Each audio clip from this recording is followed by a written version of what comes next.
This is the Lockpicking Lawyer, and what I have for you today is the Child Guard model CS-100 trigger lock. This is a mostly plastic lock that is a lot larger than most of the competitor trigger locks out there on the market. That extra size, however, does give you a lot more flexibility, and I'll show you how that works in a moment. But what it does allow you to do is use it on some of the more complexly shaped firearms and trigger guard setups, such as this AK format rifle. One of the more common trigger guard formats is what you see right here, and I'll show you a few of these locks in later videos, but they simply don't fit well on guns like this. So, where do we get the flexibility from this Child Guard? If we take a look at the inside of this, you can see that the black rubber portion right here has a grid of holes that are cast into it. And those holes allow you to put these 8 pegs wherever you want them. Now what those 8 pegs do is allow you to customize this lock for the particular gun that you plan to use it on. Now before I show you exactly how that works, let me make one note about that. And that is this. If we look at the packaging for this, you can see pretty clearly that those posts have metal insides with a plastic coating on the outside. That doesn't appear to be what I got. What I got were all plastic posts, which is a little bit on the disappointing side. Now, I've already set this lock up for this particular gun, and let me show you what it looks like. Okay, there we go. You can see I have posts around the perimeter of the trigger guard, which makes it such that you can't really rock this very much. And then I have posts on the front and on the back of the trigger, which makes it such that it's very difficult to pull the trigger. Once I put the other side of the trigger lock on, which has a matching grid of holes, it will capture the other sides of these posts and make that lock up even tighter. Let me do that right now.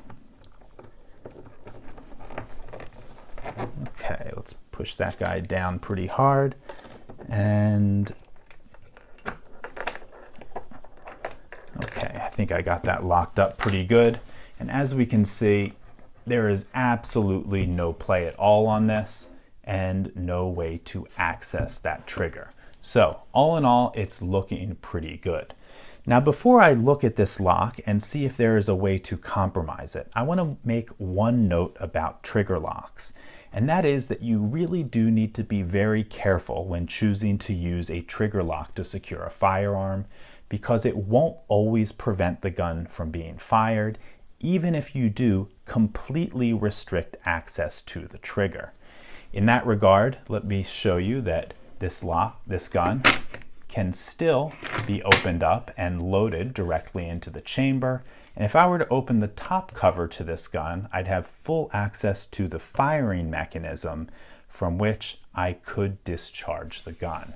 So even though I have absolutely no access to this trigger, it is still theoretically possible to fire the gun, which is not the case when you're dealing with a properly installed lock like this, which I've shown you in some past videos.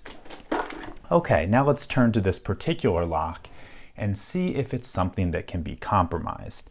Now this is a wafer lock, and we've seen in past videos that wafer locks are generally not the most secure out there.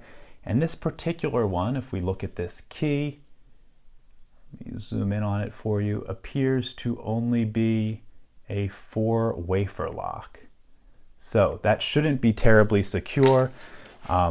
One note about this lock, however, is that it's really, really stiff in the mechanism. So it's not quite as easy to use some of the unskilled attacks, but we're going to try to zip this anyway, see if we can get it to work.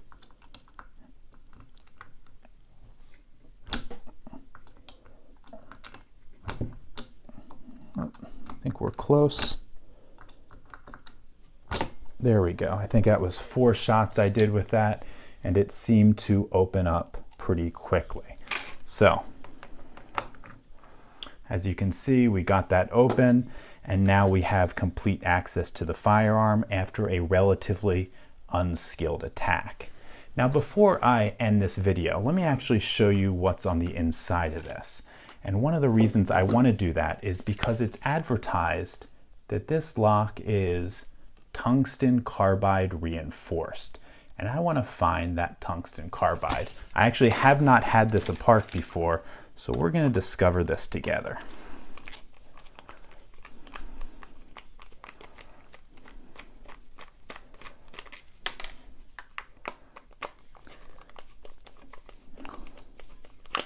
Hopefully this one won't be sonic welded together.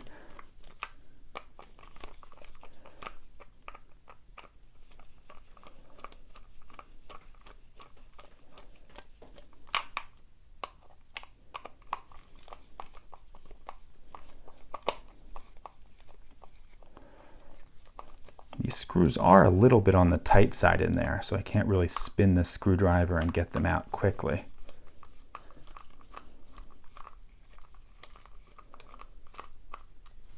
Okay, let's see if we got here. Nope.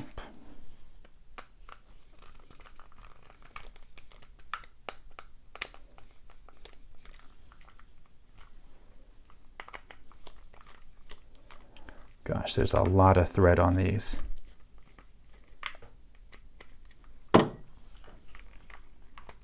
There we go. Got this off and this. And this appears to be our locking mechanism. Let me zoom in on this for you. You can see they're just plastic ridged pieces in there. It doesn't look like they'd be terribly secure. And then they're pressed out by that camming mechanism on the back of the cam lock. Now I'm not entirely sure what the tungsten carbide reinforcement is. It could be these little posts right here. Could be these little wires that you see glued into place around the lock. Whatever the case is, it doesn't appear that that carbide reinforcement is terribly substantial. Certainly not something I would be doing a lot of advertising for, but there does appear to be at least something in there. Now let's take a look at this core. Okay, it actually is a 5-wafer core, not a 4-wafer. But one-sided, and as you saw, not terribly difficult to open up. Okay, that's all I have for you on this child guard model CS-100. This is a trigger lock that does have some merits. I like the fact that it's customizable. I like the fact that it fits a wide variety of guns, even those with really awkward trigger guard areas. However, the fact that it's made almost exclusively out of plastic with a couple of very small metal parts, and the fact that these posts, which are really what holds this trigger lock in place, are made completely out of plastic. Those are really downsides for me. And certainly the fact that we have a very easy to pick open wafer core is what I see to be a huge flaw. It's a lock that can be opened up with a relatively unskilled attack and probably would not keep even a novice picker out for more than a few moments. So that's all I have for you on this child guard model CS-100. If you have any questions or comments about it, please put them below. If you liked this video and would like to see more like it, please subscribe. And as always, have a nice day. Thank you.